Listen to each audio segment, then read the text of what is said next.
seems that we have a lot more freedom of movement, and the economy seems much better now than when I was last year.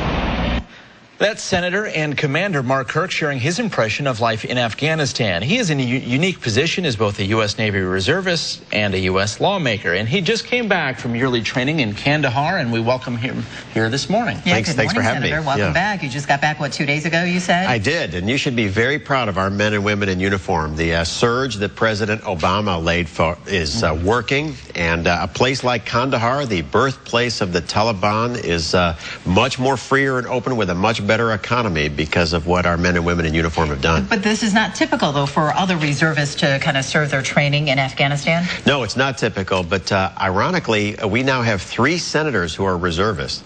Lindsey Graham of South Carolina Air Force, Scott Brown of Massachusetts Army, and I Navy, and all 3 of us did part of our reserve training in Afghanistan. And you say the situation in Afghanistan is improving, but August was the deadliest month for U.S. forces. I've been looking at a list of people with Illinois ties who've died since September 11th of '01.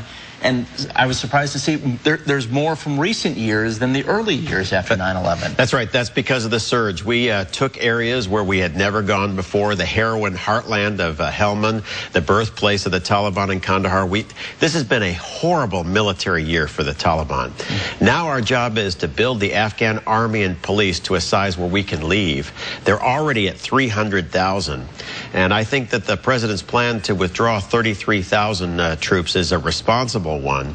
And then we will have this big NATO summit in Chicago in May, in which the rest of the plan will be outlined of how we finish the transition to a full Afghan government. Okay, Senator, switching gears here a little bit, we talk about the economy, of course, the #1 concern on Americans' minds. The president, of course, making his speech on Thursday.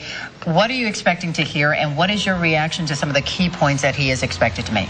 Well, I hope we have a bipartisan speech. I hope he pre-clears the speech with Speaker Boehner so that it can go through quickly. And today at noon, I'll be sending out an email with the 23 economic policies that would receive widespread bipartisan support to get the economy going, like stopping all new federal regulations that cost over $1 billion, allowing the Outer Continental Shelf drilling and the Keystone Pipeline, and then 3 big trade agreements with Panama, Colombia, and especially South Korea. All of these items wouldn't be additional federal spending, but would really enhance the economic performance of the United States. There's a new ABC News poll out this morning that says 34% of Americans think the Obama administration, that their efforts have actually done more harm than good for the economy. But the same poll found 68% of Americans disapprove of the way Republicans in Congress are doing their jobs. How much share of the blame do you take? Do you think your party should take? I think the blame goes all the way around. But what's clear is I think the American people are right. Our current economic policy is not working. I do feel that the stimulus, which was supposed to fix everything, was one of the colossal economic failures in U.S. history. And now we need to think about ways to boost the economy without spending additional taxpayer dollars, all funded by borrowed money from China.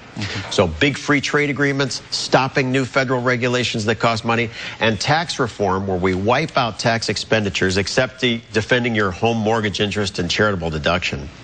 And then, according to the president's bipartisan deficit commission report, that would allow us to lower the top marginal rate from 39 to 29. Nothing would help small businesses more than that kind of tax reform, which a wide number of Republicans support. Because that's the bottom line. People still want, lawmakers to get back and get something done. Right. And that's why I hope that the president brings the speaker in, maybe for a round of golf or off to Camp David. I hope that he pre-clears the speech so that we can have a good level of momentum going into Thursday night when he delivers this joint address. Alrighty. Senator Kirk, thanks for dropping by this morning. Thanks, guys. Appreciate it. We'll be right back.